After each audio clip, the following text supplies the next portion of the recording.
como intervengo el primero, me presento. Soy Alberto Bárcena y el padre Jesús, que también intervendrá, me pidió que presentara este libro, Tinieblas tibetanas, del padre Hayton.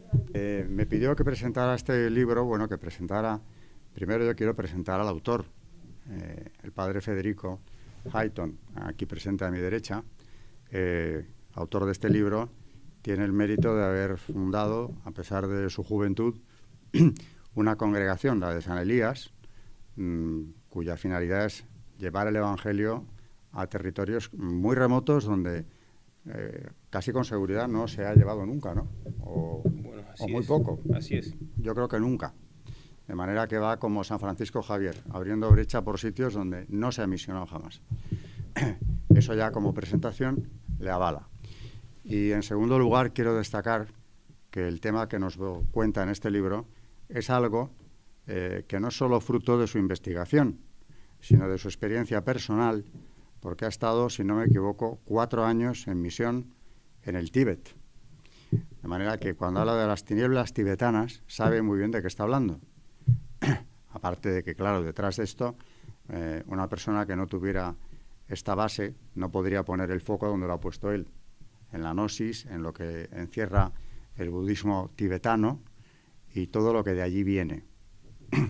Así que creo que es un libro sumamente interesante porque actualmente, no es de ahora, hace tiempo, que en Occidente todo lo que venga de Oriente en materia espiritual se considera como algo que es casi mágico, ¿no? Que va a arreglar todos los problemas de la persona, le va a resolver hasta su salud incluso, y luego pues va infiltrándose una vaga espiritualidad, muchas veces sectaria, como es a través de la propia masonería o de Nueva Era, que es su heredera directa, que no por casualidad tienen siempre una gran admiración por el budismo.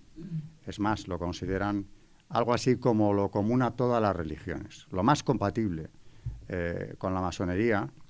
Podríamos decir que la religión preferida, un modelo para ellos de espiritualidad, es el budismo. Por aquello de que el budismo es dudoso que sea realmente una religión. Corríjame, padre, porque es más bien, un pensamiento, una forma de estar en el mundo, y que cuando se profundiza en ello, por lo que yo he podido ver aquí, entre otras cosas, ves que realmente ni es una religión en el sentido que nosotros lo entendemos, ni por supuesto trata en absoluto de liberar al hombre. No lo vacía para llenarlo de Dios. Es una lucha ascética, sí, en muchos casos, pero luego ese vacío no se llena más que con algo parecido a una anestesia general de la persona, que no sufriría, que no padecería por las cosas de este mundo. Ahora, claro, esto hay que combinarlo con las otras creencias budistas, como es, por ejemplo, la reencarnación, el panteísmo, que está muy presente en toda gnosis y en el budismo también, que finalmente, pues la dignidad de la persona, que en el cristianismo tenemos, el concepto de dignidad del hombre, aquí está por completo ausente. Por eso en la reencarnación, creo que es aquí en el libro donde lo cuenta, como una anécdota, el hecho de haber matado a un animal, ¿no?, puede causar que esa persona tenga que reencarnarse múltiples veces en una hormiga o en lo que sea, para finalmente llegar, no sabemos muy bien a dónde, ¿no?, porque tampoco se sabe cuál es la finalidad. El concepto de salvación tampoco lo tienen. O sea que es como una técnica de eso que ahora llaman autoayuda, que les ayuda a sobrevivir en un mundo que es hostil frecuentemente. Bueno, más que hablar del budismo, yo voy a hablar, porque eso lo hará el padre Federico muchísimo mejor que yo, voy a hablar de algo que es común al budismo y a las sectas que se han inspirado en él. Quiero empezar, para no dejármela en el tintero, por una persona que es clave en esta historia, está en el libro, la cita el padre, desde luego, que es la señora Blavatsky. Elena Blavatsky es una escritora rusa del siglo XIX que funda, junto al coronel Olcott, norteamericano, la Sociedad Teosófica.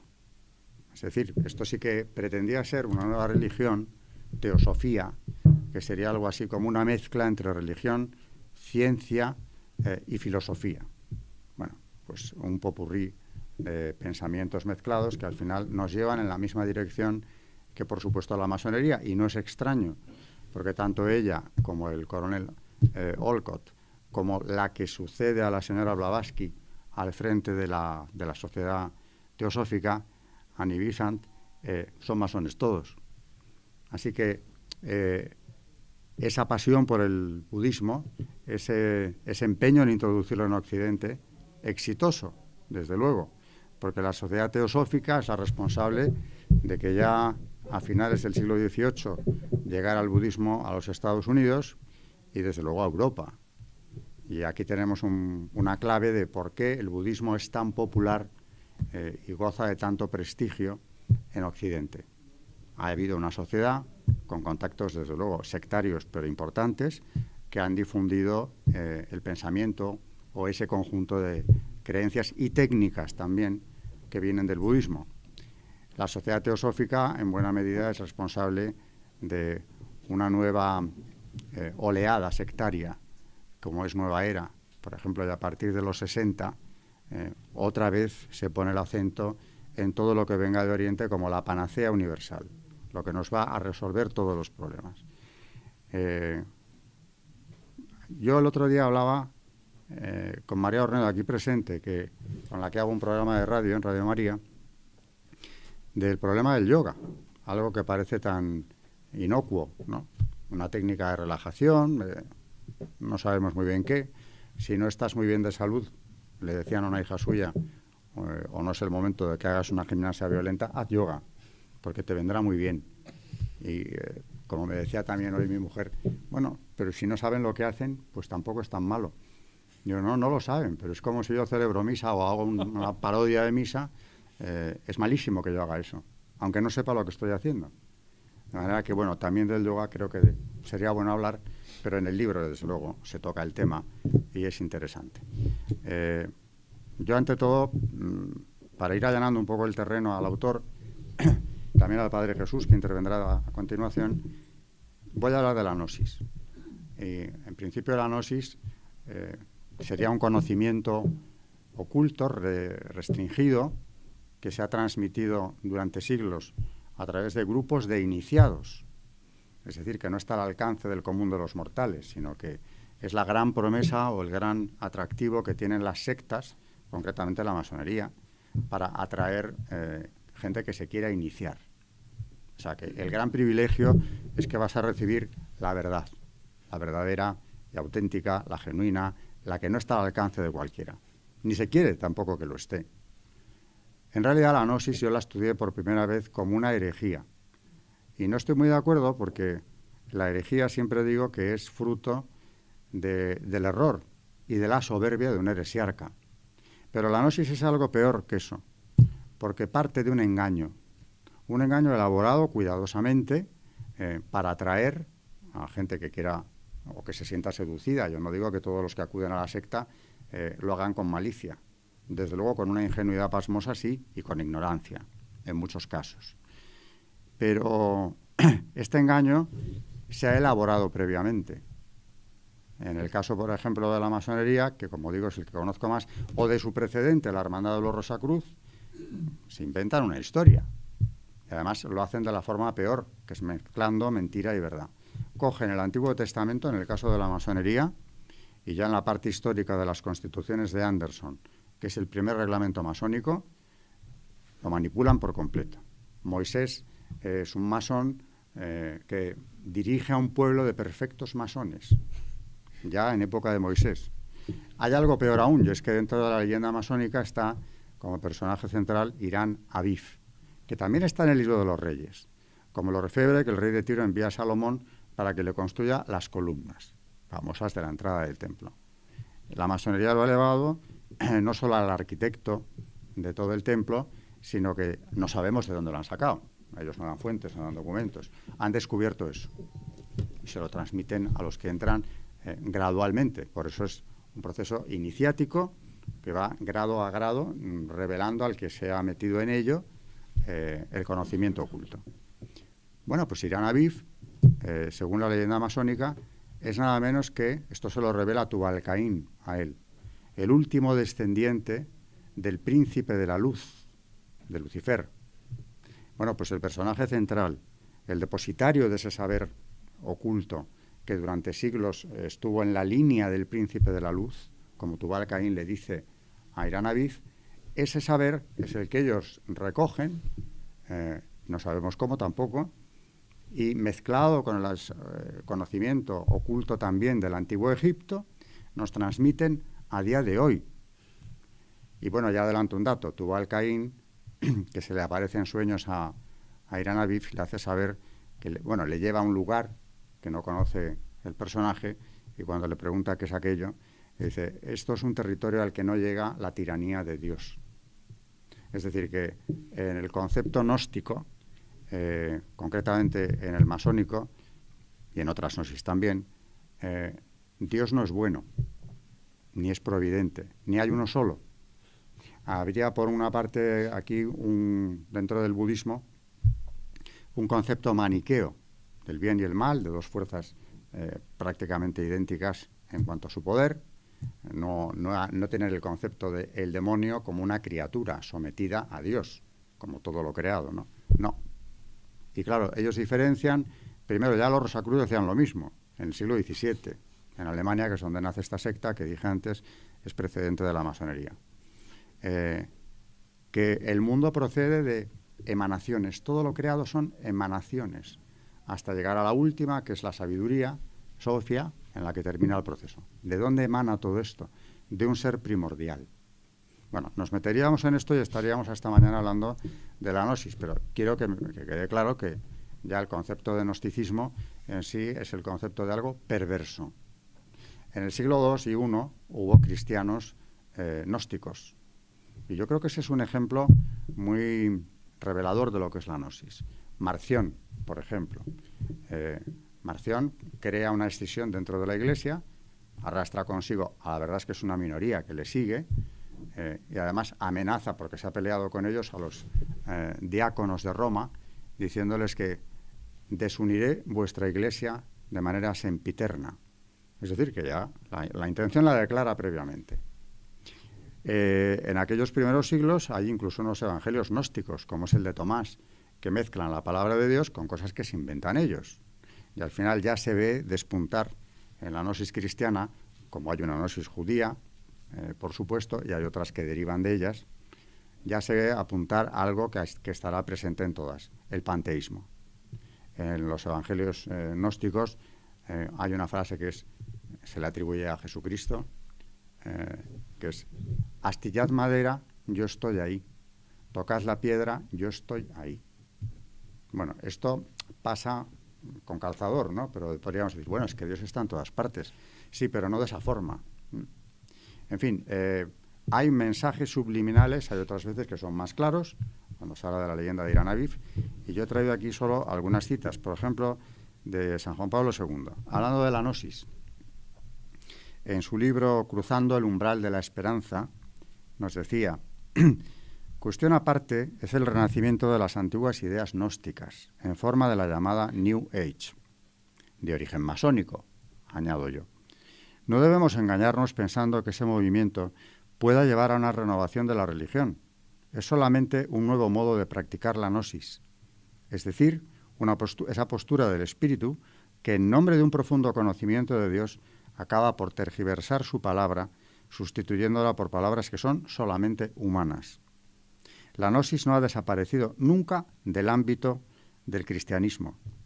Aquí hago un paréntesis. Ha habido herejías gnósticas, clarísimamente, como es la herejía albigense o de los cátaros. También ellos pretendían tener un conocimiento distinto y separado, bastante maniqueo, por cierto.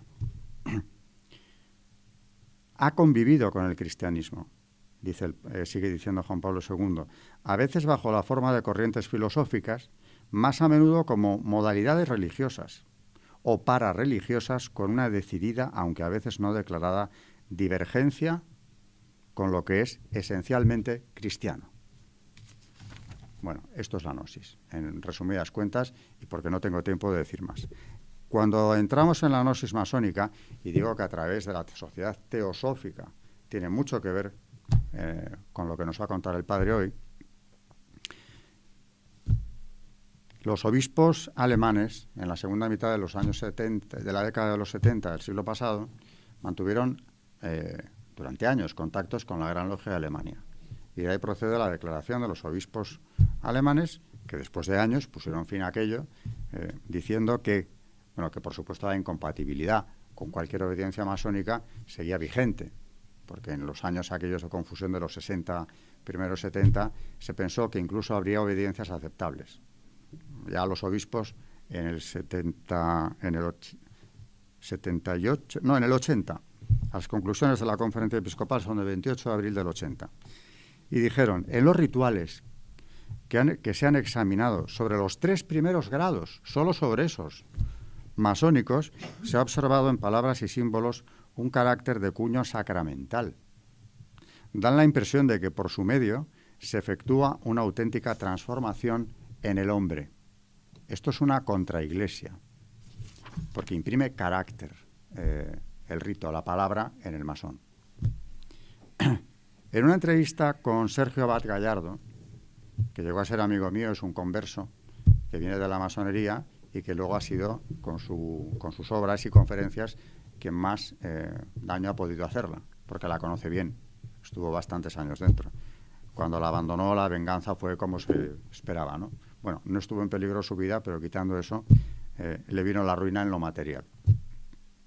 En una entrevista dice hace ya unos años, sus misterios, los de la masonería, se pierden a veces en las fronteras del espiritismo y las misas negras, como lo recordaba en 2011 el padre Morán, antiguo exorcista de la diócesis de París.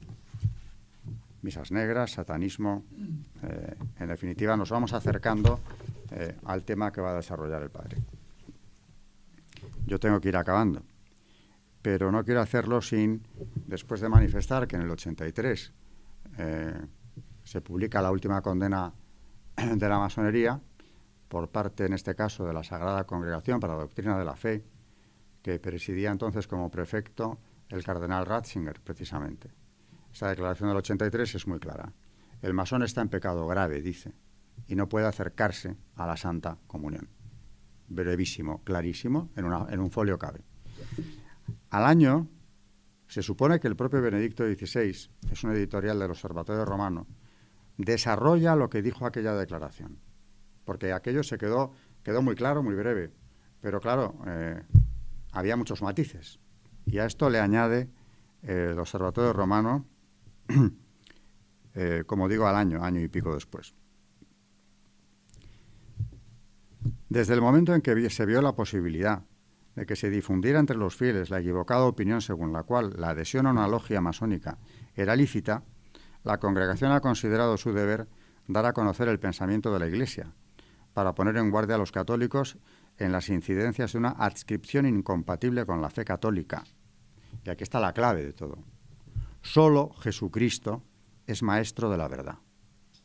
Y solo en Él los cristianos deben encontrar la luz y la fuerza para vivir según el designio de Dios, trabajando por el auténtico bien de sus hermanos.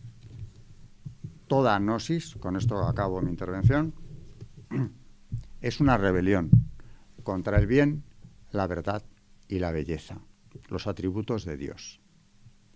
En definitiva, es una rebelión contra Dios, su obra y su ley. Eso tiene en común cualquier gnosticismo. Dicho lo cual, interviene a continuación el Padre Jesús, autor de un libro sobre la masonería, que creo que ha traído. Bueno, él nos contará. Pero que es quien me ha presentado al Padre Hayton.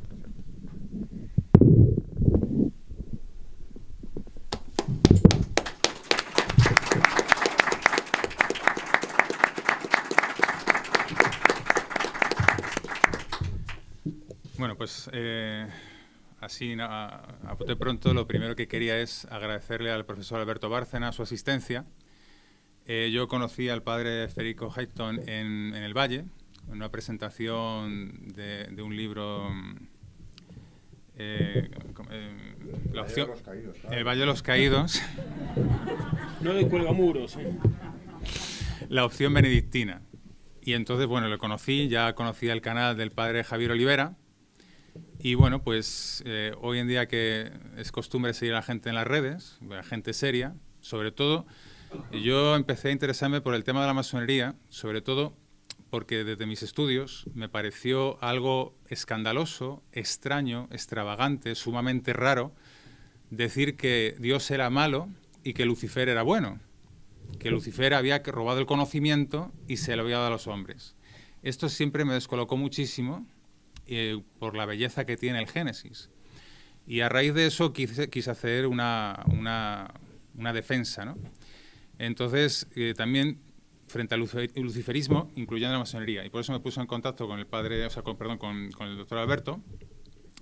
Y entonces, bueno, pues me hizo un poco de guía del libro y me dio la clave, muchas claves. Lo primero que me animó, porque si no, en un tema tan gastado no se me habría ocurrido insistir o escribir. Pero me dio la clave en lo que debía centrarme, que era la gnosis. Y he de reconocer que esta clave, cada vez voy encontrando más el significado del por qué era la clave. A ese conocimiento oculto que yo le preguntaba, le decía, pero lo encuentran, pero ¿dónde está? ¿Cuál es ese conocimiento, no? Entonces, bueno, pues yo simplemente quería hacer un poco de implosión en describir de una manera, como me pedía el padre Federico, muy sencilla, de lo que es la gnosis en la última expresión. Me pedía también que le presentara el libro haciendo una comparación de la gnosis masónica con la gnosis budista, ¿no? Porque le comenté leyendo el libro que era clavado, era igualito. Le pasé una copia al doctor Alberto. Y bueno, pues es una joya de libro precisamente porque nosotros tenemos Nag Hammadi, esas vasijas que encontraron el Evangelio apócrifo de Tomás, de Felipe, conocemos el Evangelio gnóstico también por esa, digamos, infiltración en el siglo II, pero viene de mucho más lejos la gnosis. La gnosis estaba en el Evangelio, ¿no? Seguramente Jesús habló de ella, San Pablo también, en un mensaje implícito. Entonces, lo que voy a hacer es decir muy llana y muy sencillamente cuál es el fin de la gnosis, pero que coincide perfectamente con el mismo Dios que adoran los budistas y coincide con el mismo fin del libro del padre Federico. Yo me he hecho un esquema, lo diré, y luego si puedo añadir algo, lo iré añadiendo por cuestión de tiempo y para dejar al padre hablar. La cuestión se resume en una cosa muy sencilla. El Génesis, la revelación del Génesis, es que Dios es malo. ¿Pero por qué es malo? Dios es malo porque, como están los relatos del andrógino, que recoge Platón, recoge Darwin, parece ser que también Júpiter, Proclo, habría escrito de que Júpiter sería hermafrodita. Hay una teoría también en Egipto de un dios andrógino solar, esa gnosis también de la llave, que a lo mejor si me da tiempo puedo decir algo. Pero, ¿qué es lo malvado realmente? Lo malvado es separar al hombre de la mujer, arrancarle su lado femenino. Podríamos decir que el andrógino primigenio, que es Baphomet, también está representado aquí el andrógino primigenio, es lo que adoran, ¿no? Este es su dios. Y ese andrógino primigenio es lo que Yahvé separó, le robó la feminidad.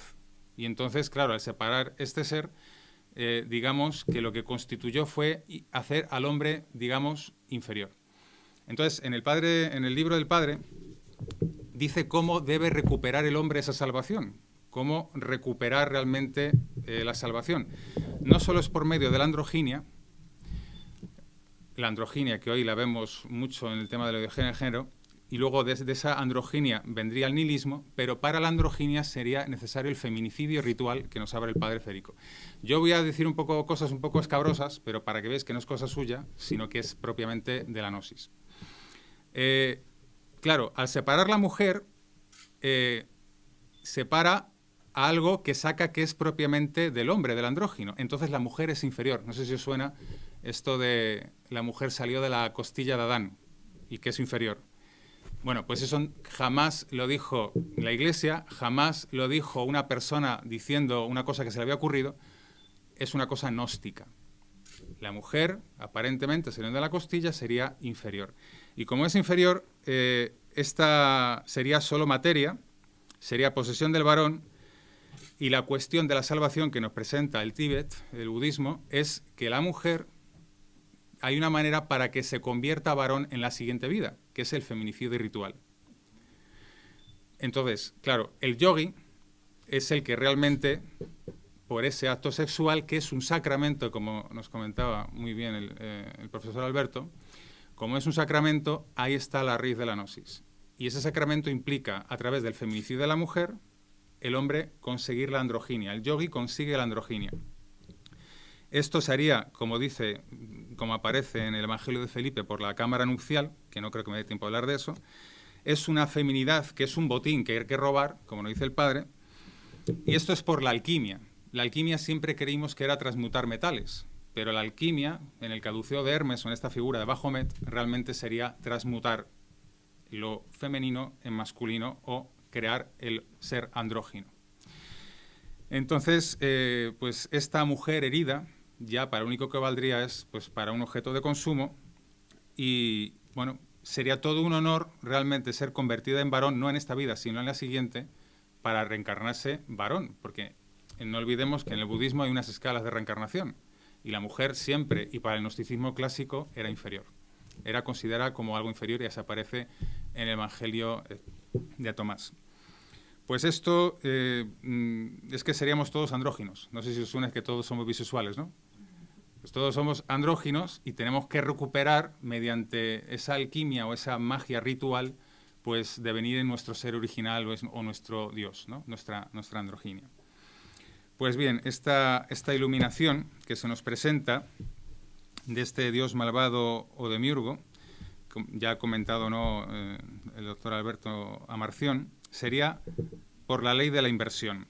Esta ley de la inversión, obviamente, la cito aquí, quiero leerla, para que entendamos que realmente cómo se consigue esa salvación, porque no cualquiera puede convertir a una mujer en varón, sexualmente hablando. Sería solo el yogi. Bueno, cito el Evangelio de Tomás, ¿no? Dice, cuando os hagáis los dos uno, a fin de que lo masculino no sea masculino ni lo femenino sea femenino, entonces entraréis en el reino. Se trataba de reducir toda dualidad interior y exterior, masculino-femenino, a unidad. Por eso, toda mujer que se haga varón entrará en el reino. Porque para el antifeminismo antiguo, y en particular el gnóstico, la mujer es muy inferior al varón.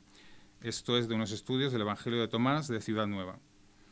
Entonces, esto aparece también en el budismo del Tíbet, o sea, es un paralelo con la gnosis masónica. Entonces, no sé si lo voy a encontrar.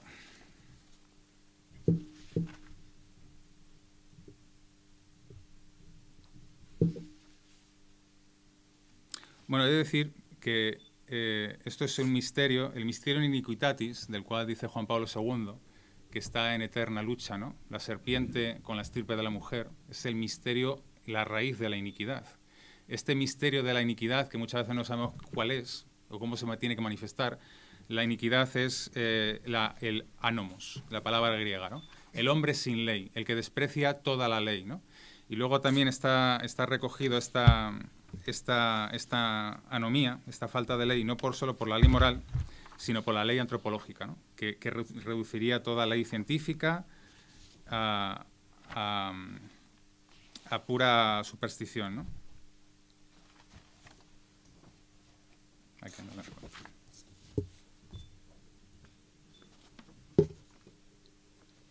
Aquí está.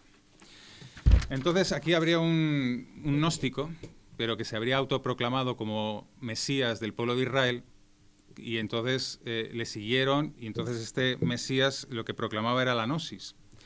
Y decía que los elegidos, los neumáticos, los espirituales, los extravagantes, los maestros del alma santa, todos estos nombres son asignados a Frank.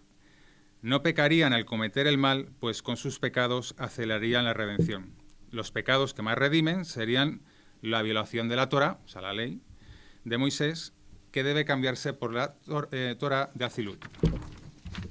Y aquí entramos con la ley de la inversión. En esta se indican todo tipo de excesos sexuales a tipo de imagen de Dios, un Dios que estaría conformado con una parte femenina y la otra masculina, el andrógino primigenio, Y la práctica más habitual en estos ritos franquistas, además de la sodomía, era el intercambio de parejas a oscuras. Aún más importante para la salvación que los excesos sexuales serían la apostasía. Bueno, yo que también he hecho alguna vez, he misionado alguna vez, yo me acuerdo que un padre en una comunidad cristiana católica le dijeron al padre, al sacerdote, dice, padre, nosotros cuando pecamos hacemos sacramentos. Este le preguntó que por favor que le explicara eso, qué era exactamente. Dice, no lo va a entender, no lo va a entender. Bueno, pues esta comunidad, no voy a decir más de ella, para no pensar que, ¿no? Porque puede pasarle a cualquier comunidad, ¿no? Porque el gnosticismo pretende arraigar e insertarse, ¿no? La propia masonería cree que es compatible con el cristianismo y así lo dice.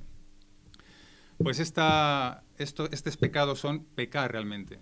¿Y cómo pecarían? ¿Cómo sería ese sacramento? Pues sería Bajomet, que aparece, como nos cuenta el padre. Bajomet sería esas dakinis, que serían consortes, y en una aparece con una cabeza de cabra. Entonces, Bajomet, este ídolo masónico al que, gracias al doctor Alberto Bárcena, sabemos que adoran en el grado 29, le clavan la rodilla, le inciensan, pues sería el andrógino primigenio. O sea, observándole, sabemos en lo que nos vamos a convertir. Por eso en la postura del yoga, el yogi, en la Biblia satánica de Lipas Levi, cuando pinta a Bajomet, le pinta este diablo con pechos de mujer y con pues el atributo masculino en erección, precisamente con el caduceo de la alquimia, ¿no? De la transmutación.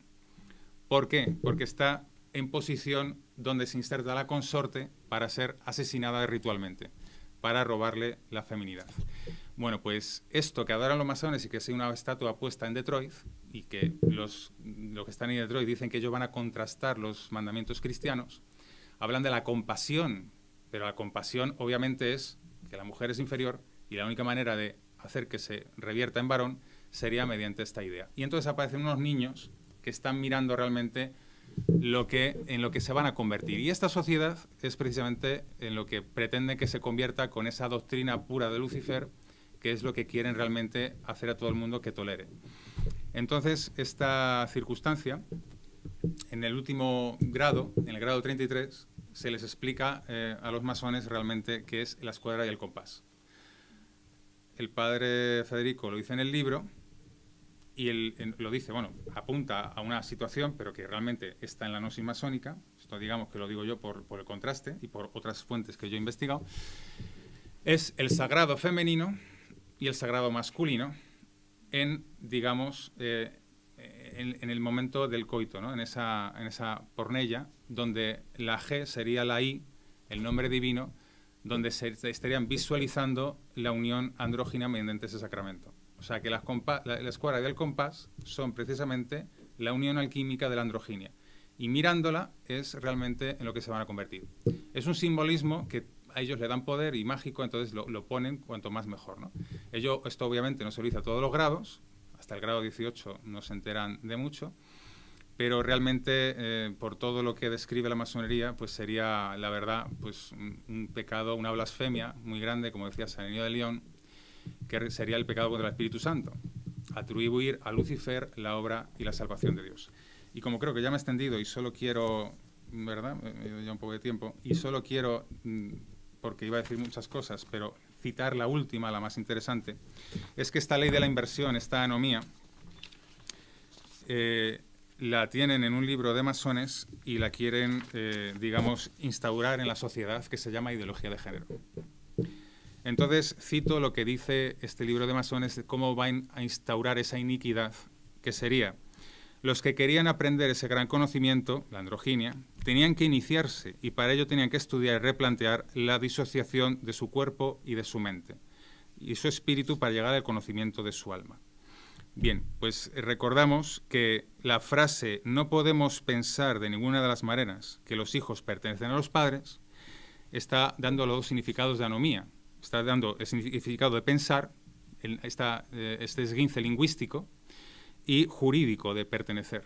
O sea, es algo que tiene que realmente proclamarse para que los niños puedan decidir en esta degradación de la materia mala, pues que lo que se es dado, el ser, tanto sexuado, pues no es bueno, porque puede ser que sea otra cosa en lo que deberías haber nacido.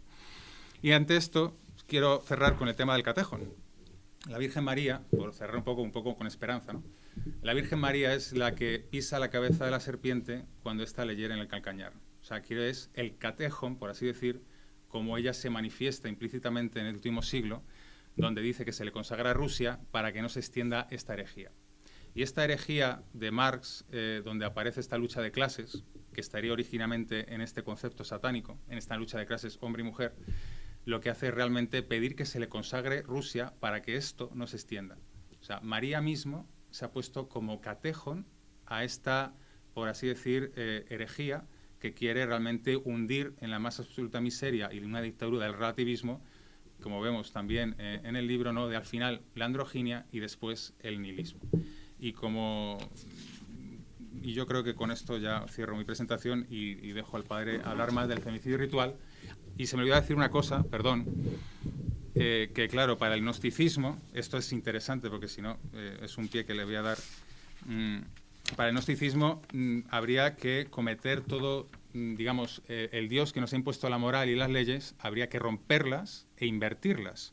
De tal manera que, bueno, pues el padre habla de unas cosas que yo creo que es necesario que se digan para que la gente lo sepa, que es un poco escandaloso escuchar, pero estos gnósticos se beberían y comerían sus propios fluidos. Y nosotros, se dice que Nietzsche se volvió loco, ¿no? Pero Nietzsche decía que era el Dios de la Biblia, era el Dios del mal, y que uno se liberaba de la moral impuesta por él, esa iniquidad, esa anomía. Entonces, lo que la gente consideraba malo, que era asesinato, adulterio, incesto, pedofilia, ingesta de diversos fluidos corporales, Nietzsche, en su última etapa de la vida, como lo relata este crítico literario Werner Ross, lo que hacía era pues guardar los excrementos en un trozo de papel para comérselos después. Entonces había que encerrarle, ¿no? Entonces, bueno, pues no es una cosa de derivación, sino que como Sulamit Firestone, toda esta gente que promueve esto, por ejemplo la película de Matrix, que se están transexualizando, es ese gnosticismo que hay detrás, que sus seguidores tienen que dar testimonio y prueba de su fe. Entonces el yogui tiene que pasar por toda esa inversión y hacer todo ese tipo de cosas macabras, violaciones, etc.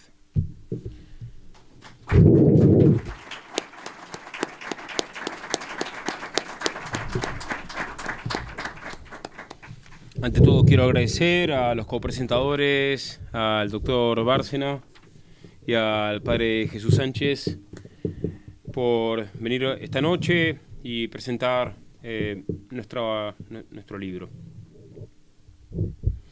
Como verán, son temas asociados: gnosticismo, masonería, budismo tibetano, crímenes aberrantes. Y esto abre muchas vías para el estudio, para aquellos que les interese, aquellos que quieran dedicarse a la apologética, al estudio de las concepciones comparadas. Son temas realmente fascinantes por lo actuales. No estamos hablando de arqueología, sino que estamos hablando de las concepciones que están prácticamente rigiendo nuestro mundo. Ya no estamos más, lamentablemente, en la época de la cristiandad. No estamos más en la época de la España donde no se escondía el sol, sino que estamos en los tiempos de la anticristiandad, caminando hacia la satanocracia, como decía el padre Membiel. Por eso, que a nadie le sorprenda que hoy la masonería esté promoviendo a diestra y siniestra el budismo tibetano. El budismo tibetano está de moda, está en su momento de máximo prestigio, está en el podio de Babel. Y tanto lo está que asistimos a una budistización del mundo, pero no gracias a su consistencia interna, que no la tiene, sino en virtud de la propaganda emitida por los medios masivos a la farándula más superficial, empezando por la hollywoodense, incluyendo a Sharon Stone, Uma Thurman, Tina Turner, Meg Ryan y hasta Madonna, y a la acción de oscuros grupos financieros, que creo que todos nosotros conocemos. El estrellato del Dalai Lama en tales antros es tal que en la revista Newsweek se llegó a afirmar que Hollywood es una especie de país de su propiedad, un país del Dalai Lama. Como dicen los Roentgen eran unos intelectuales budistas que le editaban las obras al Dalai Lama en alemán. Hasta que un día hicieron un congreso interreligioso para estudiar las diferentes perspectivas de las diferentes religiones sobre la mujer. Y cuando hicieron ese congreso se dieron cuenta de lo que el budismo tibetano pensaba sobre la mujer.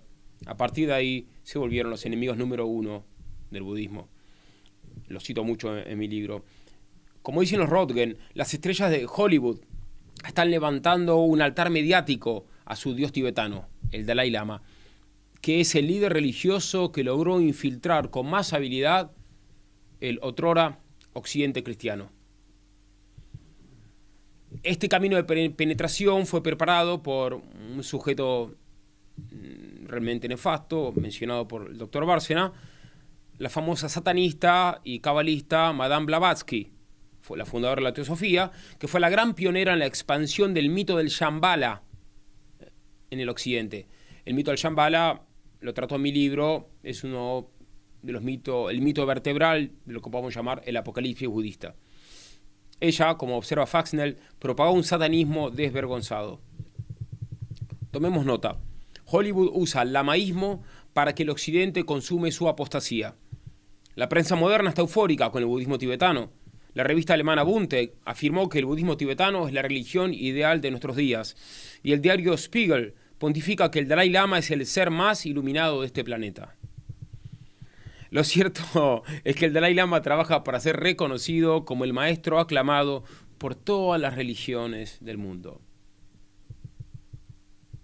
Si bien los grandes gurúes del budismo tibetano suelen llevar vidas impresentables, lo trato también en mi libro, cuando hablo del top 9 de los gurúes, los medios silencian sus desvaríos, puesto que el budismo tibetano es una gran, o tal vez la gran, ayuda en la promoción y aceleración de la izquierda progresista.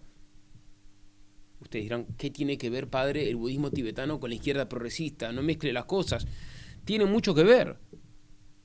Debido al carácter anarcodegenerado del tantrismo tibetano y al nihilismo budista que defenestra las costumbres sociales, calificándolas como mero eco del ego y la ilusión.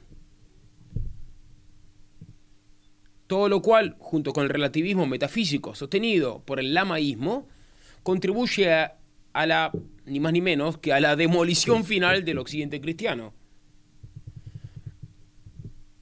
De todos modos, no nos sorprende que se ponga de moda el budismo, ya que, como decía Gómez Dávila, el mundo moderno, desde hace rato, modula la misma canción tediosa con voz cada vez más ronca.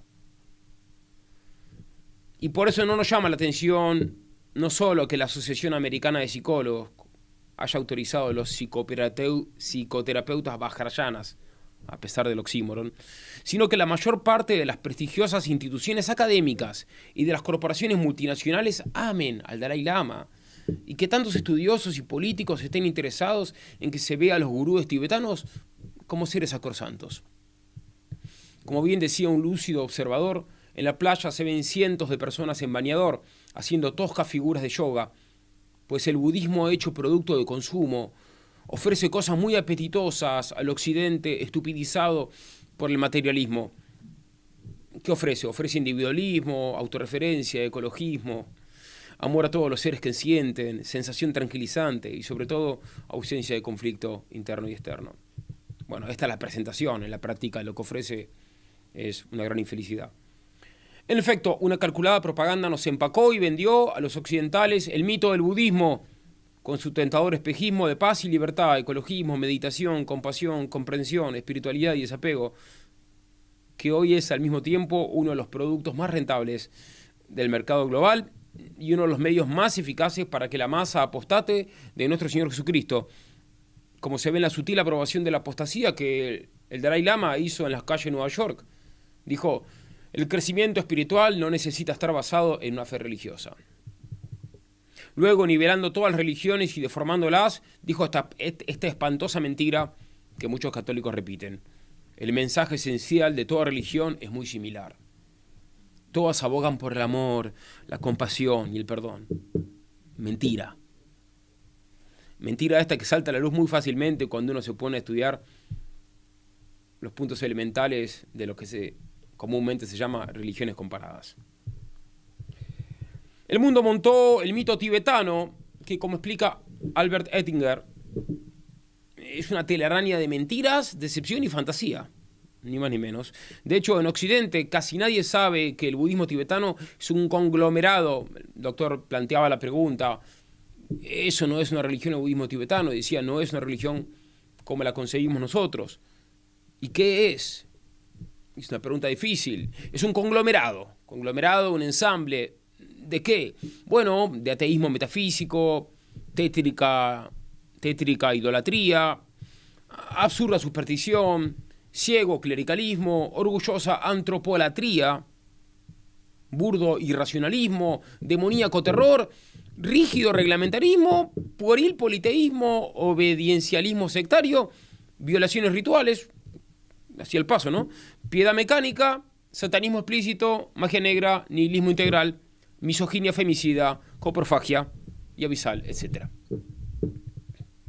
El propósito de estas breves líneas no es sino el de desenmascarar el mito del budismo tibetano, mostrar su intrínseca malicia, evidenciar su profunda fealdad y denunciar su carácter satánico.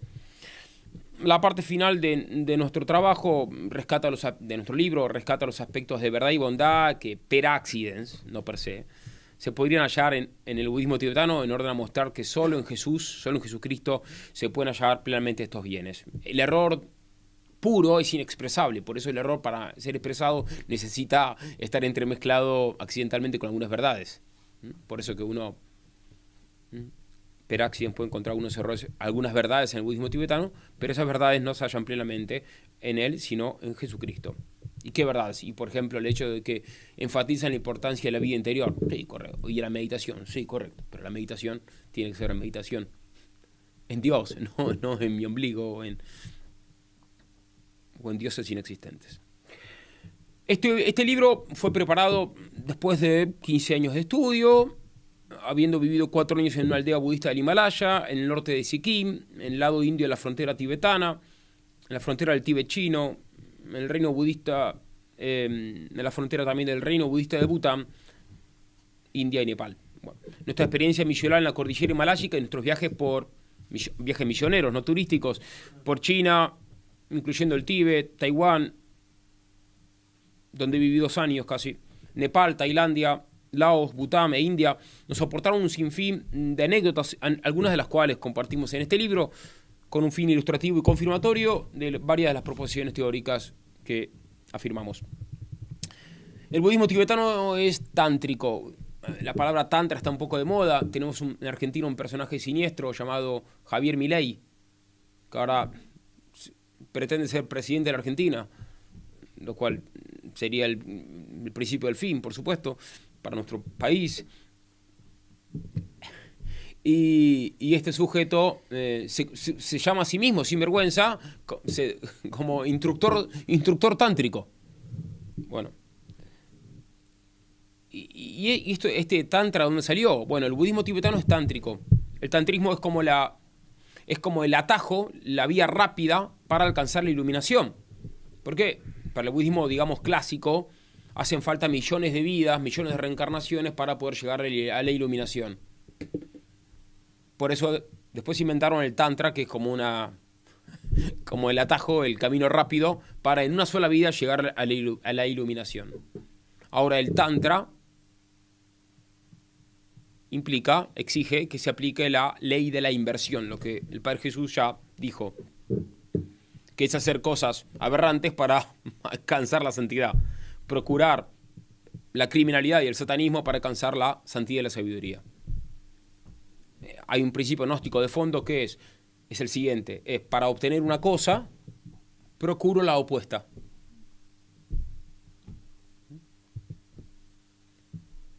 Por eso que identifican de pronto un crimen con un sacramento.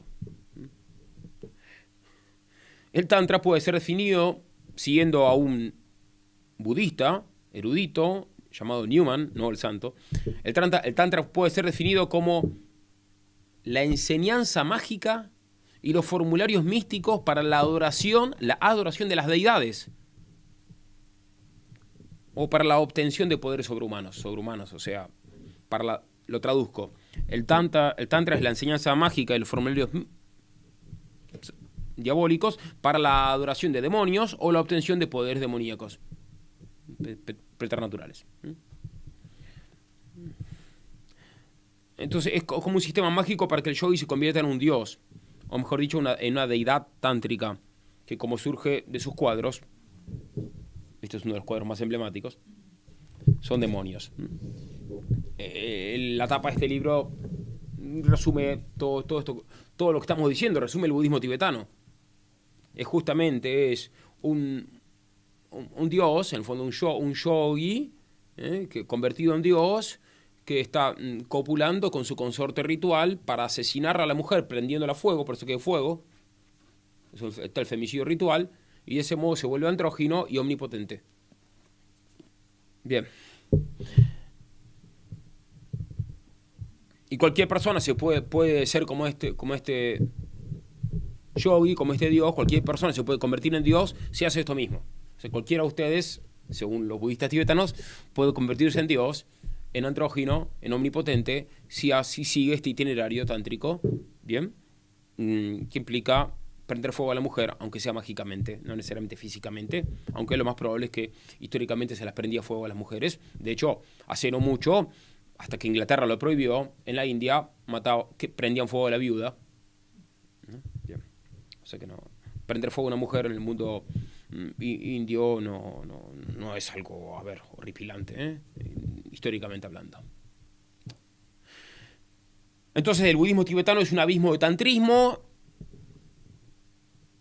ya que, como escribe el Dalai Lama, el yoga tantra es la más alta dimensión de la práctica budista.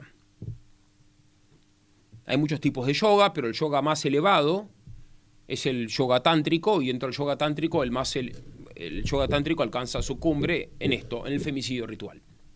Bien. Todo esto alguien pareció, ¿de dónde saca todo esto? Bueno, no solo de mi experiencia en el lugar, sino que hay una biblioteca directamente de libros, hay una bibliografía abundante que daría para hacer varias tesis doctorales y en muchos idiomas sobre estos temas. En mi libro van a ver que hay muchas cosas al pie de página, así que todos estos temas son profundizables.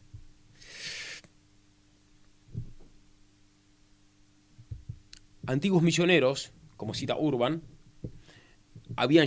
fueron a la India y ya habían visto el Tantra, escribieron alarmados que el Tantra es el más horroroso y degenerado aspecto de la mente india. Y alguien me podría decir, pero padre, ¿usted está hablando del budismo tibetano o del indio? Bueno, es que el budismo viene de la India y los grandes gurúes del Tíbet vienen de la India, empezando por el llamado apóstol del Tíbet. El apóstol del Tíbet es el gurú Rinpoche, que era indio. Bien. Entonces todo el budismo tibetano es tántrico.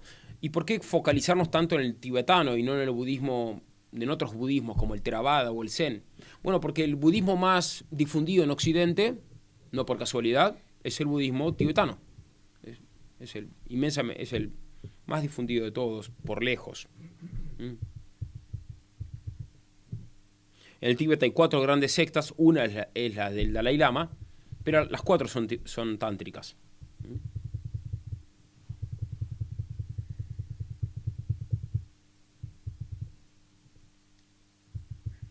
Alguno podría decir, bueno, padre, pero no es justo que refutemos otra religión. No. Tenemos que vivir la fraternidad. Esto de estar atacando a otras religiones no es justo. Esta objeción la van a escuchar incluso muchos católicos que van a misa. Y a esto respondemos que refutar el error es una obra de misericordia. Ya que, como enseñó la misma verdad encarnada, en Juan 8:32, conocerán la verdad y la verdad os hará libres. Por eso que, como decía el cardenal Pi, en la misma línea, el catolicismo, es máximamente tolerante en materia de caridad. Por eso que los misioneros van y atienden también muchos laicos, a pobres apestosos, llenos de enfermedades, o lugares donde nadie iría, van los misioneros llenos de caridad, soportando los efectos ajenos para salvarlos, para curarlos, para asistirlos. O sea, que nadie le gana al catolicismo en materia de tolerancia en la línea de la caridad. Pero en la línea de la doctrina, o sea, en la línea de la fe, no hay nada más intolerante y a mucha honra que el catolicismo. Porque nosotros no podemos ceder, no tenemos derecho a ceder un ápice en la doctrina. Porque la doctrina no nos pertenece, la doctrina nos la reveló Dios. Y Dios es la verdad misma. Y enseñar esta doctrina es justamente la máxima obra de caridad. De todos modos, alguno podrá insistir que no es justo que refutemos al budismo, ya que el budismo es una creencia inofensiva que no trata de refutar a nadie. Y bueno, respondemos que esto es mentira, que justamente hay, por ejemplo, como reconoce el mismo Tsongkhapa es el fundador de la secta de los bonetes amarillos, la del Dalai Lama. Él dijo que justamente los tratados de lógica y epistemología escritos por los budistas son útiles para refutar los conceptos erróneos de los no budistas. O sea que hay toda una concepción budista apologética, proselitista. De hecho, los discursos largos de la llamada Biblia budista están destinados a atraer convertidos, mostrando la pretendida superioridad del Buda y su doctrina. Bien, o sea, esto entonces de que el budismo no es proselitista es mentira. Y además tenemos el ejemplo de muchísimos monjes tibetanos que están invadiendo hace décadas el occidente, especialmente Europa y Estados Unidos, pero también Hispanoamérica, difundiendo el budismo, el yoga, los mandalas, el reiki y todas estas mentiras diabólicas.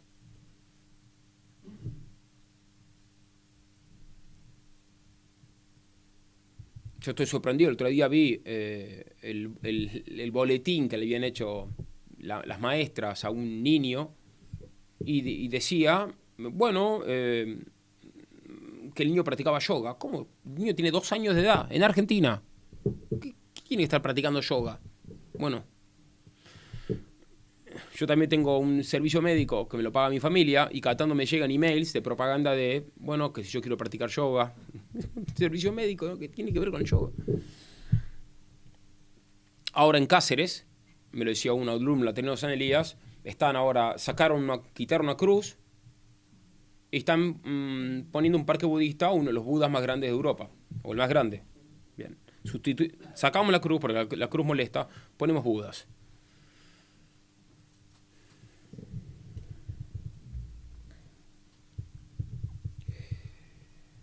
Es interesante también estudiar o leer o dar a conocer los testimonios de los budistas que estuvieron en esto y que occidentales y que ya no quieren estar más en eso o que están arrepentidos.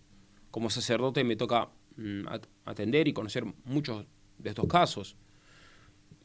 Pero hay casos de personas que están 30 años practicando todas estas cosas en Occidente, haciendo postraciones, tienen que hacer miles de postraciones para purificarse. Imagínense la cantidad de tiempo que pierden.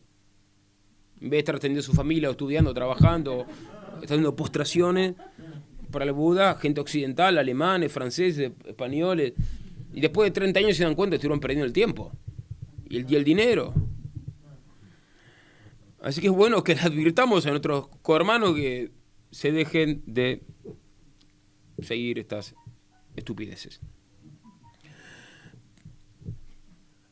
Pero cuando uno entra en todos estos engaños es difícil de salir.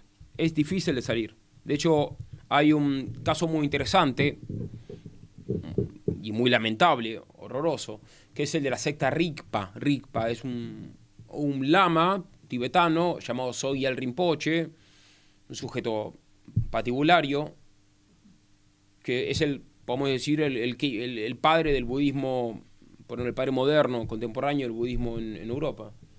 Y él puso su secta, la secta Rigpa, en Francia y en Inglaterra. Se acostó con un montón de las mujeres que eran sus alumnas. Le pegaba a sus alumnos, a muchos de ellos. Una vez agarró a 2 alumnos, les golpeó la cabeza entre sí y los alumnos se desmayaron.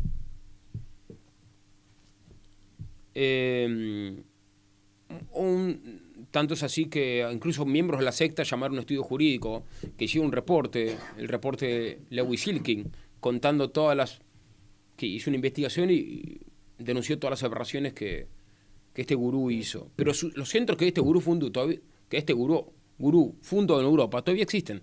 Todavía lucran, todavía engañan a la gente. Y uno de los miembros de esa secta confesó públicamente que es duro para ellos renunciar a los sueños del budismo tibetano. Y a este tipo de personas le respondemos que renuncien definitivamente a esos sueños y que abracen la única opción que no falla, Jesucristo, que no es un sueño, sino que es la verdad misma. Si bien, como dijo Gómez Dávila, nada cura al progresista, esperamos que nuestro libro coopere a la desaparición del budismo y a la propagación de la Santa Fe Católica. Esperamos que este libro al menos sirva para informar a los que practican el budismo tibetano qué cosa es el budismo, qué es eso que practican, pues la inmensa mayoría no lo saben, así como la inmensa mayoría de los musulmanes nunca leyó el Corán, no tienen ni idea.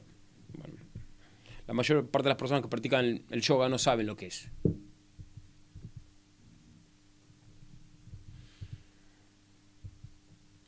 Este libro servirá también, y esto es fascinante desde el punto de vista intelectual para estudiarlo, y un poco ya lo anticiparon, un poco bastante, los copresentadores. Este libro servirá también para que descubramos que muchos de los mitos vertebrales de la modernidad están presentes en la cosmovisión tibetana. ¿Qué mitos? La madre tierra, el origen simiesco del hombre, el bisexualismo, el transexualismo, el horoscopismo, el pansexualismo, el inmanentismo nociológico, la no discriminación, el libertinaje anárquico, el veganismo, el yoga, el relativismo metafísico y moral y el ateísmo. No es poca cosa, ¿no? Son bastantes áreas de convergencia entre algo que parece tan lejano, el budismo tibetano, y la concepción del hombre moderno. Y ahora voy a dedicarle 5 minutos o unos minutos más a explicar brevemente cuál es la estructura del libro, el contenido del libro. El budismo lo niega todo. Niega a Dios, en primer lugar, niega la realidad y niega al prójimo. Entonces, estas son las 3 partes del libro. La primera parte del libro es la negación tibetana de Dios, la segunda es la negación tibetana de la realidad y la tercera es la negación tibetana del prójimo. La primera parte, entonces, tiene 3 secciones. La primera parte, la negación tibetana de Dios, tiene 3 secciones. Ateísmo tibetano, el budismo es ateo, el budismo no cree en Dios. Segundo, la superstición tibetana, está lleno no cree en Dios, pero está lleno de supersticiones. Y tercero, el satanismo tibetano, no cree en Dios, pero termina adorando demonios, falsos dioses. ¿Hay una contradicción en esto? Sí, la hay. Bueno, hay muchos matices para hacer. Lo explico en el libro. Y al hablar del ateísmo tibetano, también hablamos del politeísmo. Parece una contradicción. Por una parte no creen en Dios, por otra parte creen en muchos dioses. Bueno, esta contradicción está en el budismo tibetano. No creen en un Dios creador, pero sí creen en muchas entidades que son dioses por un tiempo, dioses temporarios. Para ellos cualquiera de nosotros nos podemos convertir en dioses, por unos años, por un tiempo. Después de Dios podemos pasar a ser cucaracha o nos podemos reencarnar en mujer, lo cual para ellos es terrible, porque para ellos, si la mujer es mujer, si usted es mujer, es por sus pecados. Y si usted es pobre, por sus pecados, se lo merece.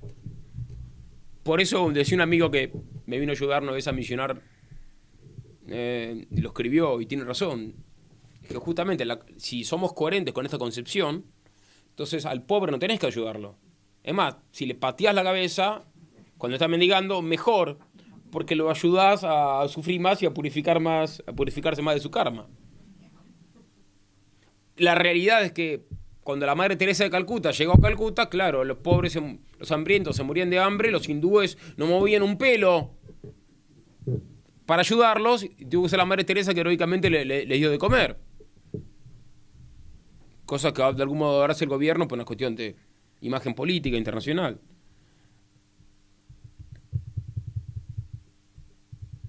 Pero el rico, es como un premio por sus méritos pasados. Me acuerdo una vez, tomándome un avión en la India, yendo para mi misión, hablé con unos compañeros de asiento que eran ricos y ellos decían muy soberbiamente: nosotros no tenemos pecado.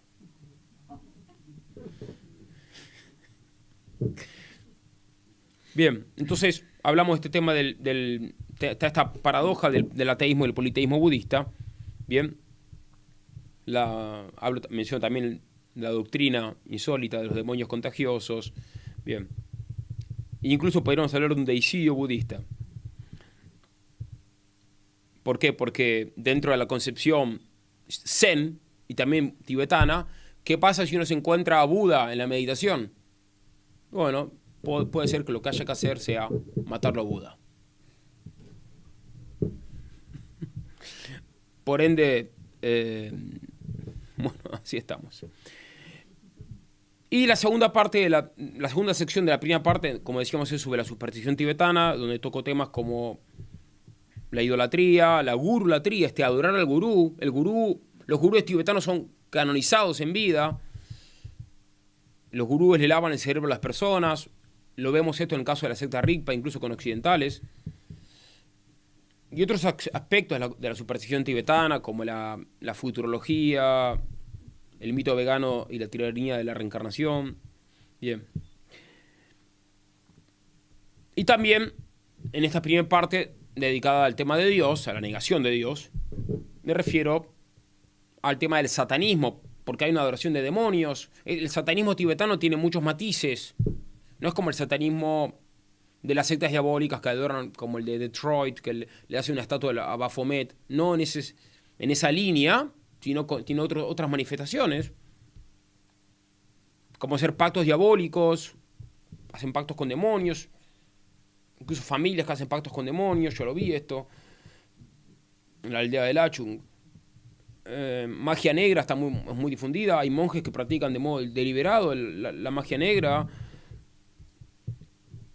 Tenemos el caso, por ejemplo, de Milarepa, lo cuento en mi libro, de que un hombre que se peleó con su familia y para matar a su familia consulta a unos monjes budistas que hacen los ritos para matar a su familia, y los demonios traen las cabezas, cuenta el relato, y les ponen sobre el mandala. O sea que el mandala, que está tan de moda en Madrid, sirvió en la historia de Milarepa, que ellos consideran real, para depositar las cabezas de los asesinados en un rito de magia negra.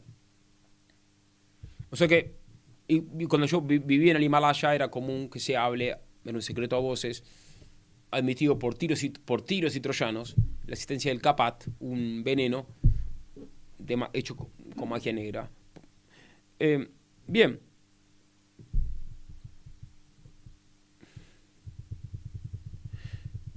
Y después trato del tema de la negación tibetana de la realidad, lo cual tiene 3 secciones ordenadas lógicamente. Primero, el libro está casi todo dividido en 3. tres partes, cada parte de 3 secciones, cada sección 3 capítulos, cada capítulo 3 parágrafos. Bueno. Entonces, la segunda parte tiene 3 secciones. La primera es lo que podemos llamar, la expresión es mía, creo que es gráfica, el ilusionismo tibetano. ¿Qué significa esto? Significa para ellos todo lo que vemos, todo lo que percibimos, todo lo que tocamos es una ilusión. O sea, que cualquiera de las madres que están acá, bueno, sus hijos en realidad son una ilusión. No pierdan mucho tiempo ayudándolos ni queriéndolos, porque son una ilusión. Son vacíos. No existen. Bueno, existen o no existen. Bueno, ahí van a entrarse distinciones, pero son vacíos. Por esto yo lo llamo el ilusionismo tibetano. Entonces todo es una ilusión. Entonces, ¿cómo supero la ilusión? Practicando el yoga, especialmente el yoga más alto de todos, que es el yoga divino, que es el que incluye el sexo ritual y el femicidio. es el yoga supremo. Y esto nos lleva, esto nos va a llegar a la iluminación y por ende al paraíso. Bien, después vamos a decir una palabra sobre el paraíso budista, que en realidad es un infierno, que no existe, pero si existiera sería un infierno. Bien, entonces el femicidio ritual, que es como la cumbre del yoga, es la cumbre del yoga, es la cumbre de la práctica budista, es como la corona y el corazón del budismo tibetano.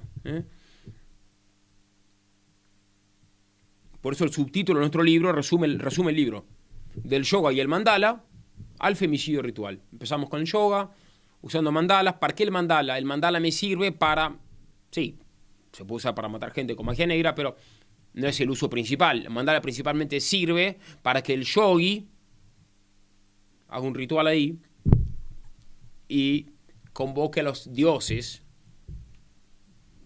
y entonces los dioses entren dentro de él y él se transforma en un dios. Pero sabemos que esos dioses son demonios, o sea que el mandala sirve para convocar demonios. Y en la concepción budista, si yo pongo un mandala y hago el ritual correspondiente, un dios toma posesión de ese lugar. Por ende, tantas personas que tienen mandalas en sus casas, se hacen el rito correspondiente, que no creo que lo hagan, están llamando a demonios que se apoderen del lugar y después tienen que molestar al sacerdote, al exorcista, que tiene que perder tiempo a hacer exorcismo para echar esos demonios. Bien.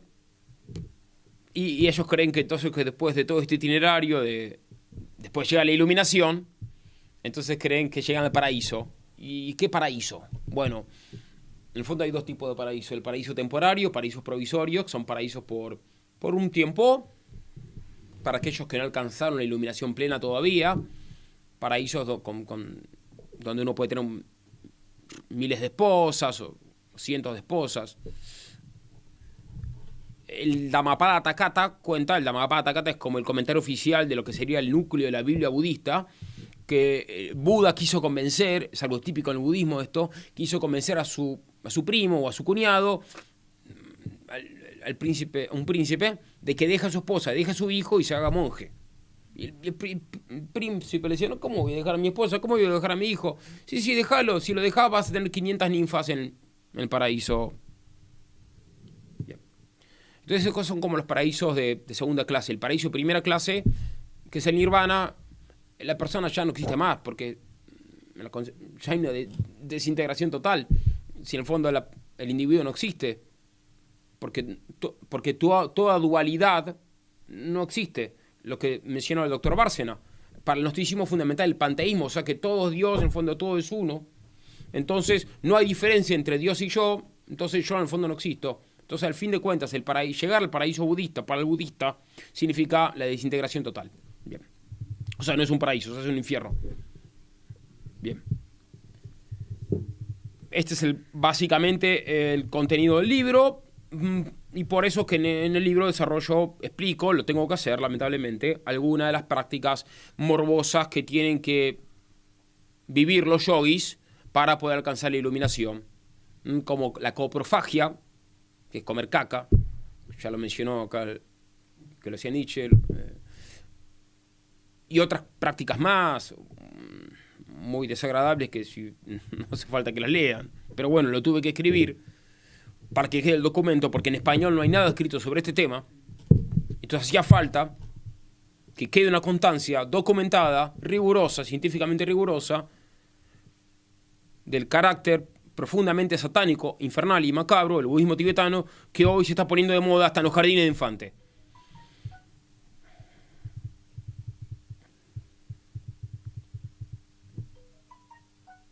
La tercera sección, bueno, después la segunda parte,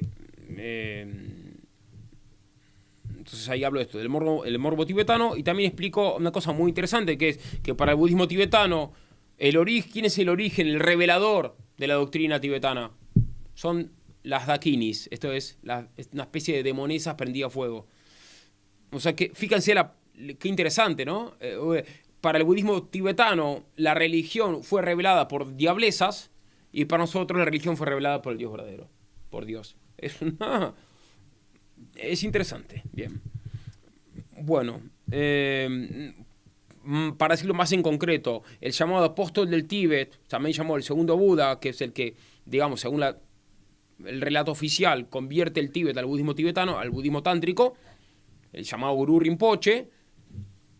Él, según los relatos clásicos, digamos, aprendió la doctrina, la magia de las dakinis, o sea, de diablesas, y el aprendizaje se realiza en sesiones tenidas dentro de crematorios, llamados durtros.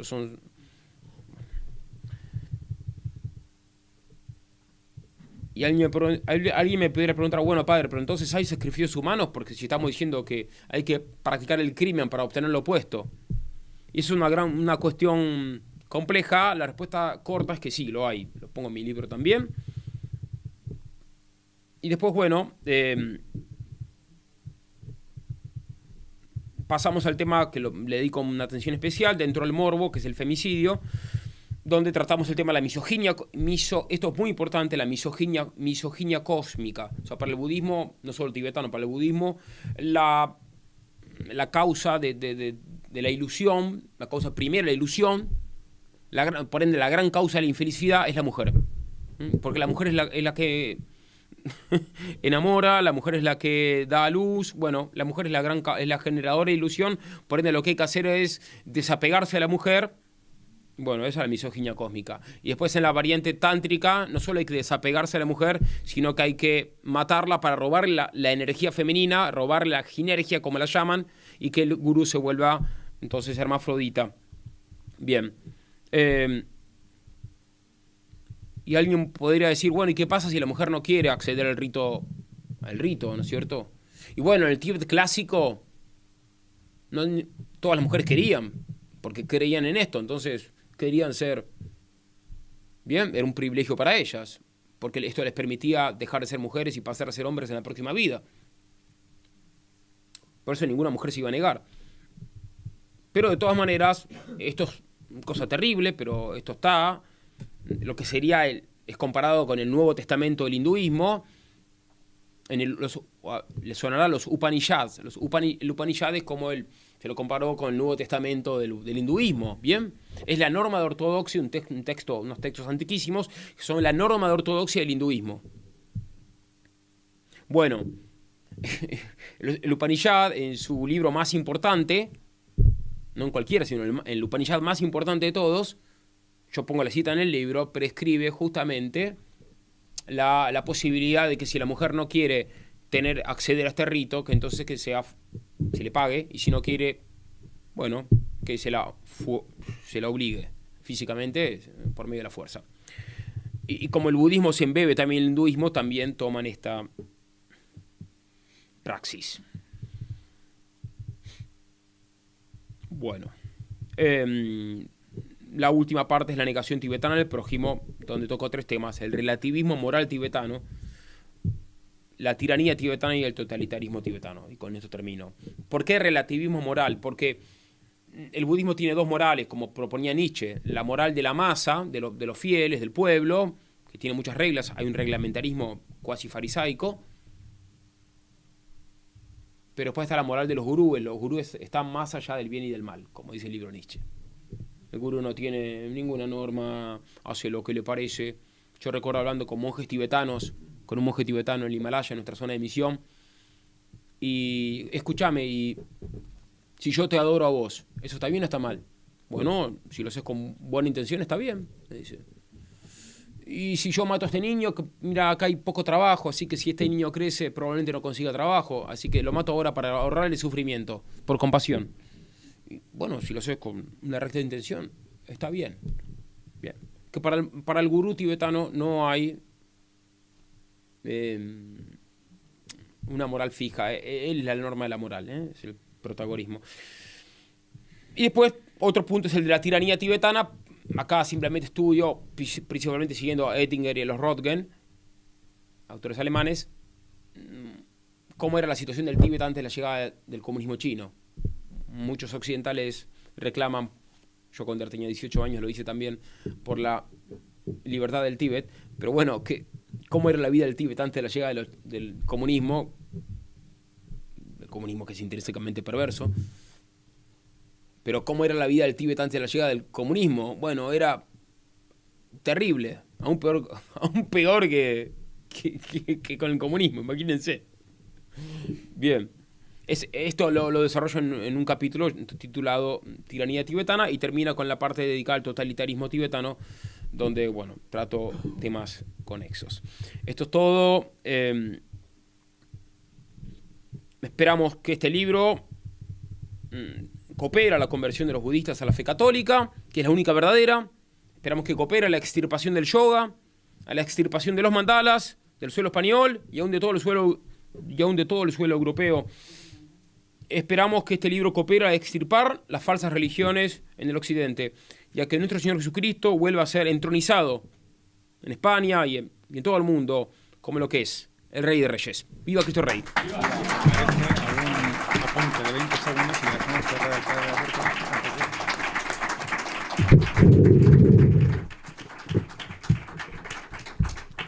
El profesor Alberto me pidió hacer un inciso en el yoga, entonces ya después de todo lo que hemos escuchado, voy a decir 20 segundos y le vamos a dejar al doctor Alberto por si quiere hacer un cierre o hacer algún pequeño comentario que le parezca apropiado, porque ya nos hemos ido muchísimo de tiempo, no estaba previsto. Entonces, como comprendéis, si la gnosis gobierna, o algún político puede ser masón, comprenderéis que, claro, lo que no es real no se puede amar. Nadie puede amar lo que no existe. Y luego, además, Hiran Aviv parece ser que sería este Espíritu Santo, ¿no? Este fuego. Pues entonces, ellos, mirando el fuego, lo miran como como león en el Pozo de los Leones, como que son inmunes a él, ¿no? Que podrían escapar. Y luego, simplemente comentar el tema del yoga. Cuando una persona hace yoga, como dice el padre en el libro, cuando dice Om, el Om es la invitación a los demonios para que entren y tomen posesión. Solo el hecho de mencionar eso es pues totalmente trascendente, o sea, no deja a nadie indiferente practicar yoga. No sé si el doctor Alberto Bárcena quiere decir algo o comentar algo que le parezca apropiado. Bueno, yo solo quiero terminar dando las gracias al padre Federico por esta obra, porque creo que desde luego requiere valor. Esto es enfrentarse contra la corrección política, absolutamente, no solo ya por lo que tiene de sectaria esta corrección política, que en el fondo, hace poco hablaba de ella, para la CEP, para el centro de Valladolid. La corrección política es una mordaza que nos han puesto para que precisamente cosas tan graves como lo que describe el padre aquí aparezcan como normales. No solo normales, sino modelos de comportamiento. Es cierto que el budismo, él se ha centrado en el tibetano. Acaba diciendo que claro que puede tener, según se mire, aspectos positivos. Cuidado, porque pasaba lo mismo que con los rituales masónicos. Como es simbólico, pues están tomando, incluso es una contraiglesia, como decía antes, ¿no? Están tomando en las formas un mensaje que, si bien parece que podemos entender, captar e incluso reverenciar, lo que quiere transmitir es precisamente lo contrario. Hay que ver cómo acaba eso, qué hay detrás de eso. Y efectivamente, voy a acabar como empecé, diciendo que a partir del siglo XIX, mucho más en el XX, en la segunda mitad especialmente, la difusión que ha tenido el budismo, que es sectario, por supuesto, ha sido las sectas quienes lo han divulgado, es un arma arrojadiza esa difusión. Lo que ha servido es como un arma arrojadiza para descristianizar a la sociedad occidental. Porque estas prácticas, por supuesto, aquí pues no se cometen estos crímenes, o por lo menos no de una forma visible, ¿no? No digo que no haya algún episodio aislado. No es el Tíbet anterior al comunismo, pero desde luego esta ideología que va contra la esencia del hombre, porque va contra la esencia de Dios, contra los atributos de Dios y desde luego contra su criatura más digna, la única hecha imagen y semejanza de él, que es el hombre. Esto va contra el hombre. Es decir, todas estas prácticas que nos ha descrito, y además es curioso esa dualidad incoherente, en el sentido de que una religión que no cree en Dios sí que cree y llama a los demonios. Luego, esto que claro se desconoce, insisto que es importante que en Occidente se tome conciencia de lo que se está haciendo, cuando a través de rituales, prácticas, meditación trascendental, lo que se quiera, no hemos hablado del Reiki, que esa es otra historia, en fin, se pueden llegar a situaciones verdaderamente graves. En lo personal, en una familia puede hacer un daño enorme. El padre nos decía cómo invitan al demonio, o a los demonios, a entrar en su casa y luego hay que exorcizarla, porque eso ya ha quedado ahí. Y claro, esta tarde hablaba yo con alguien diciéndole, precisamente, esta persona creía que el budismo era algo vacío, inocuo, pero vacío, pero que no hacía daño, ni quitaba ni ponía nada. Y hablando de estos rituales, como es el yoga, por ejemplo, en el que no saben, la gente que lo practica en Europa, por ejemplo, en América, qué es lo que está pasando ahí, qué están haciendo, qué origen tiene esto, yo pongo el ejemplo de la Ouija. La Ouija es un jueguecito que incluso desde muy jóvenes algunos practican sin tener la menor idea de lo que están haciendo, es meter en el demonio en su casa. Y de ahí vienen problemas grandísimos. La primera vez que esto se dio a conocer fue en la película del Exorcista, si no recuerdo mal, porque precisamente, no sé si aparece en la película, yo creo que no, pero en la historia verdadera de ese chico, que no era una niña, sí que había practicado la Ouija. Y en muchos casos parecidos ha habido una práctica de la Ouija en esa persona, en ese grupo, ¿no? O sea que, sin darnos cuenta, yo creo que lo que resumiría el libro, la obra y todo lo que el padre nos ha contado aquí, estamos abriendo puertas a lo desconocido de forma totalmente inconsciente muchas veces, creyendo que es una moda que nos puede ayudar o por lo menos entretener, y no nos damos cuenta de que estamos abriendo la puerta a estos demonios que aparecen en la portada. Así que esta es una llamada de atención, de alerta, precisamente a nosotros, que también, como decía el padre, somos depositarios, los católicos se entienden en este momento, ¿no? De algo que es sagrado, que no podemos mercadear con ello, ni quitar ni poner nada. Es un depósito sagrado que solo podemos transmitir. Ellos especialmente, los sacerdotes, y no digamos los misioneros, tienen que transmitir el depósito sagrado. Pero nosotros, los seglares, tenemos que hacer lo mismo. Porque al fin y al cabo en nuestra casa, cuando nos casamos, ¿qué nos dijo el padre Albendea que nos casaba? La paz del sacerdote al sacerdote del hogar. Me constituyó ahí mismo, el sacerdote del hogar, cosa que no se me ha olvidado nunca, llevamos casados más de 30 años. Pero me impactó muchísimo el tomar conciencia de que a partir de ahí yo tenía que ocuparme como prioridad de transmitir la fe que había recibido en mi casa a mis hijos. Bueno, pues también nosotros no creamos que esto es cosa nada más que de los curas, que se ocupen ellos de transmitirlo. No, todos, cada uno de nosotros tenemos que transmitirlo.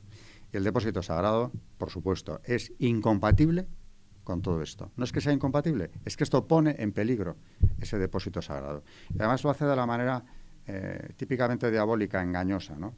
Te lo venden como un bien, algo divertido o incluso muy sano que vas a practicar, que te va a relajar, que te va a hacer movilizar músculos y tendones sin que tú hagas grandes esfuerzos, por ejemplo, ¿no? En el caso del yoga, lo hablábamos el otro día, y detrás de eso se encierra una realidad verdaderamente terrible, demoledora, y que es la ruina del ser humano.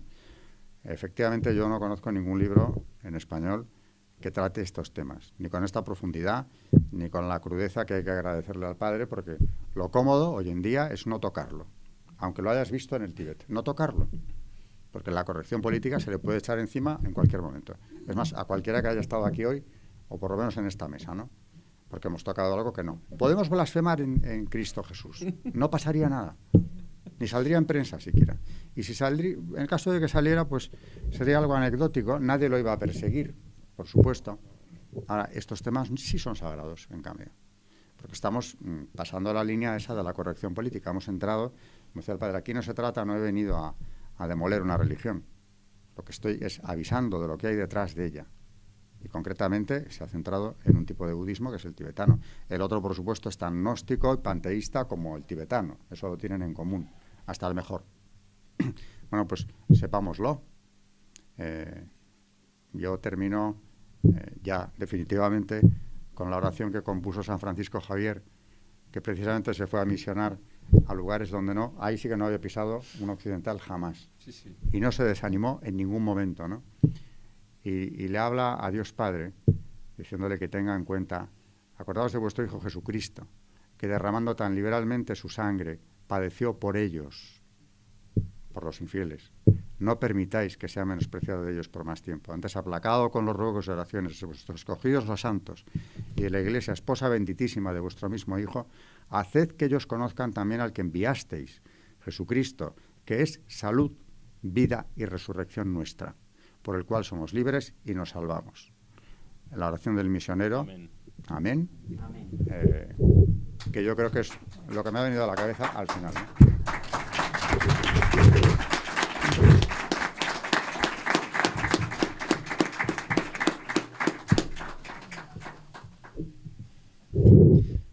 Por cierto, bueno, el libro, por supuesto, está a la venta. Me han dicho antes que se puede comprar arriba. Aviso también que todo lo que se recaude de este libro nos sirve para beneficio de las misiones. En las misiones vivimos literalmente de limosna, así que bueno, gracias a todos los alumnos que hubo en la Ateneo San Elías, pudimos financiar la misión hasta ahora, y nos quedan para unos meses más. Creo que en marzo se acaba el dinero. Así que bueno, sepan que todo lo recaudado en este libro sirve para beneficio de la misión de infieles. Quiero agradecer una vez más al doctor Alberto Bárcena por su prestigiosísima presencia, y al padre Jesús Sánchez por su también prestigiosísima presencia.